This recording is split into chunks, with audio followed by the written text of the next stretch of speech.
God is wanting to restore you to His image. The sacrifice that Jesus made was so amazing. And so now Jesus is giving up everything that He might restore the image that is the character of God in man in this world. We have to be willing to restore the image of God.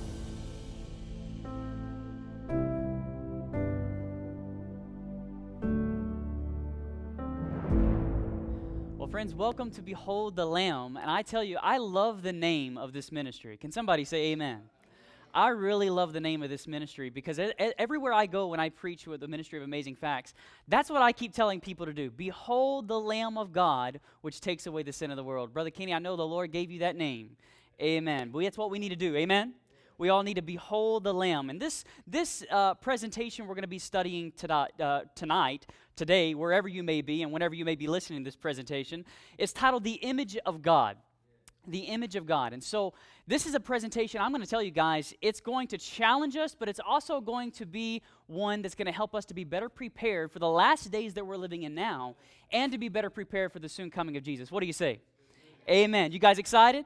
I know I'm excited. So I just want to give a thank you to Brother Kenny and Miss Chris for inviting us here to come and share God's Word. We're so excited to be here, and I'm even more excited to be able to share God's Word and this specific message with you, as I believe it's a very timely message. So before we get started, it is always my custom to go to God in prayer. So wherever you are, I'd like to invite you to bow your heads as we go to God in prayer and ask for the Holy Spirit to be with us now. Let us pray. Father in heaven, Lord, we just want to thank you so much for all that you do, all that you have done, and all that you will do. We ask for your Holy Spirit to be present with us now, Lord, as we study about your image, the image of God. Lord, we know that that is the image that we are to reflect. And we pray, Lord, you would give us your Holy Spirit now, that we would see the profundity of this message, and that, Lord, we would be ready before your coming, and that we would be reflecting your image to this dying world, that we would be vindicating your character, Lord. So please, give us your Spirit now, that we may reflect your image, and Lord, that we may understand this word as we study it now. We ask this all in Jesus' name we pray. Amen. Amen. All right, the image of God. Are you guys ready? Amen. Here we go. This is going to be an exciting study, so let's go through it. So from the very beginning, God made man in his image. Can somebody say amen? But what does that really mean, that God made man in his image? Oftentimes, it is the understanding that God made man in his physical form, and that's how most people really understand that God made man in his image. They focus on the physical part of it, that we would physically be made in the image of God. Well, my friends, I want to submit to you that this message goes much deeper than just a physical form. Can somebody say amen? Amen. So notice what the Bible says. We're in Genesis chapter 1, and we're going to read verses 26 through 27. And it says, "And God said, let us make man in our image, after our likeness." Now, notice what it says there. After our what? Likeness. "And let them have dominion over the fish of the sea." Don't miss this. We're going to come back to all of this, because this is very paramount in our study. "Let him have dominion over the fish of the sea, over the fowl of the air, over the cattle, and over all the earth, and over every creeping thing that creepeth upon the earth. So God created man in his own image. In the image of God created he him, male and female created he them." So the Word of God says that God has made us in his image. But beloved, I want to submit to you that, the image of God, being made in the image of God, goes much deeper than just some outward physical appearance. God made us, made humanity, made Adam and Eve from the very beginning in perfection. Can someone say amen? They had perfect characters. They were without sin. They were without spot. They were without blemish.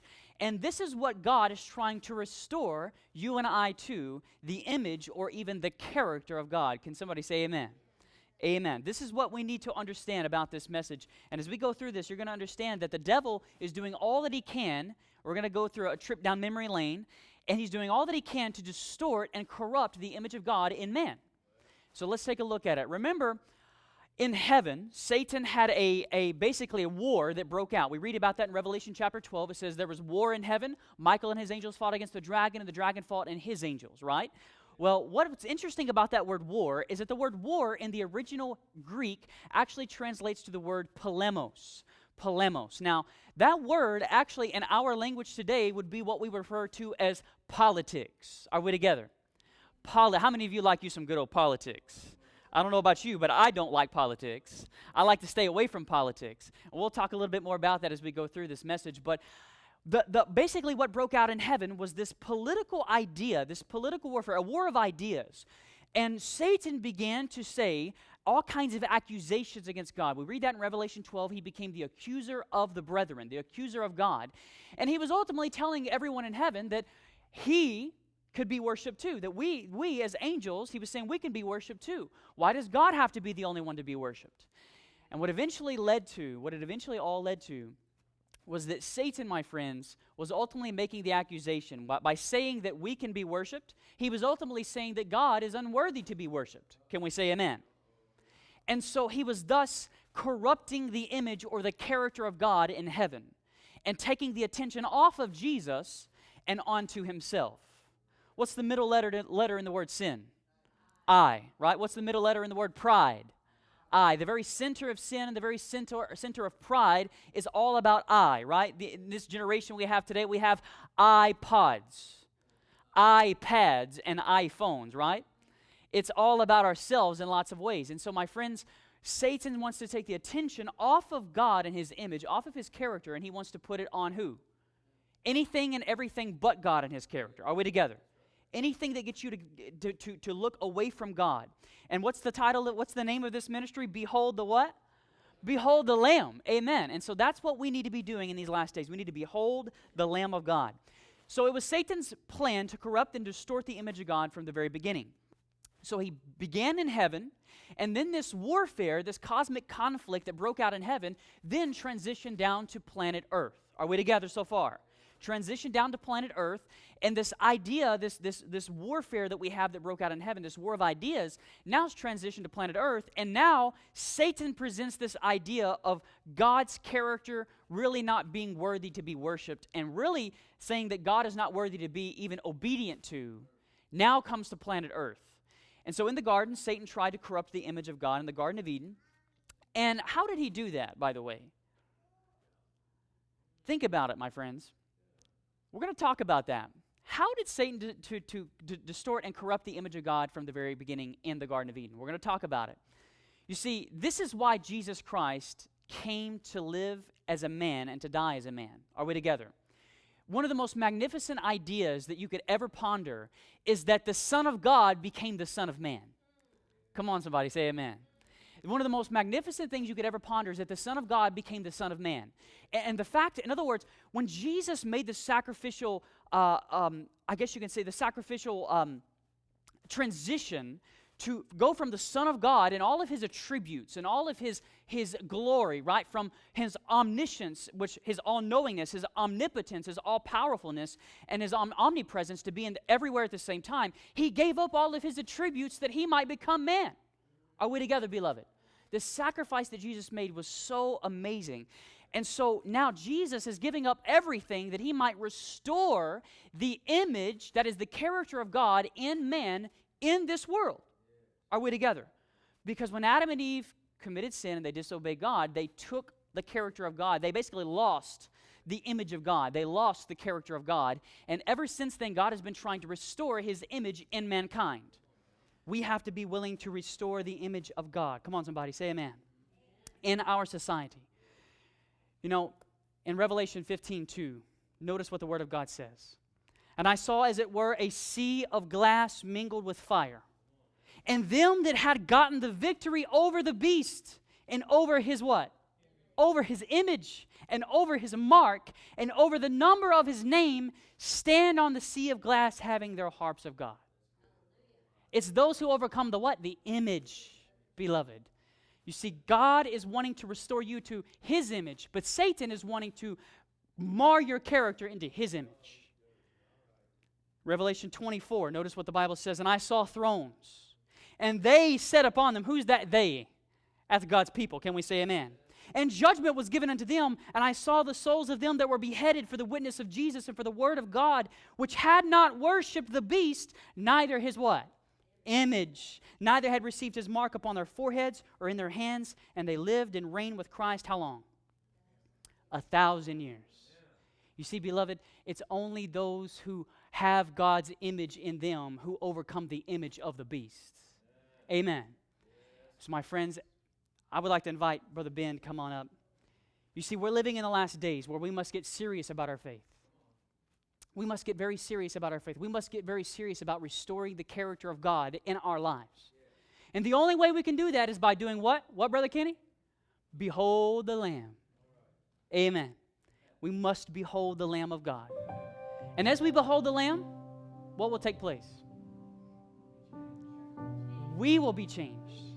By beholding the Lamb, we become changed like the Lamb.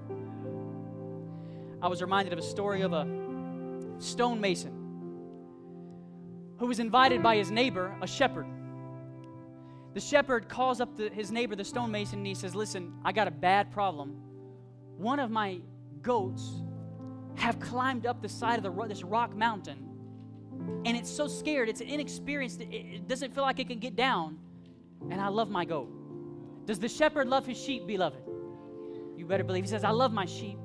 It's up there crying to me. It's been crying for hours, and it can't get down. He said, you're a stonemason. You know more about rocks than me. I don't know how to climb this rock. He says, if I did, I would certainly do it. But would you please go for me and get my sheep? Get my sheep. So the stonemason said, yeah, I'll go. I'll do it. And as he began watching very carefully which rocks he put his hands on and which rocks he placed his feet on as he climbed up the mountain, he got all the way up to the sheep, and he was able to grab it, but then he lost his footing.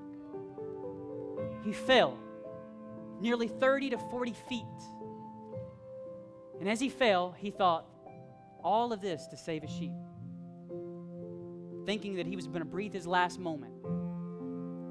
And then he hit something very soft. And as he landed, he heard a cry and a whimper, and then he heard a gasp of breath. He looked to his right as his shoulders were on the ground, and he saw the head of a lamb. And it was before the shearing season, so they had big poofy furs. The lamb had broke the stonemason's fall. The shepherd was crying. He was so happy to have his other sheep back, but he was so devastated that he lost this sheep. And he cried. The stonemason then said, I can't believe it. I should have died. But this lamb broke my fall. Broke my fall. And so him being a stonemason, he remembered that there was another lamb, the Lamb of God, who would take away all the sin of the world, who has broke all of mankind's fall, who has caught man when they were on their way to destruction. And so the stonemason went into his shop, and he built the most beautiful image of this beautiful lamb that had broke his fall. And he put there on the base of it, behold the Lamb. Behold the Lamb who broke my fall. You see, beloved, I don't know what you've been going through. I don't know what you've been experiencing. But you have good news this morning. Amen? Jesus has broke all of our fall. He is the Lamb of God. He loves us more than anything. And I want to encourage you, wherever you are right now, wherever you may be watching online, give your life to Jesus. Amen? And know that the Lamb of God has broke your fall. And that Lamb is coming again. But he's not coming this next time dead and bruised. He's coming this next time in all of his power and all of his glory.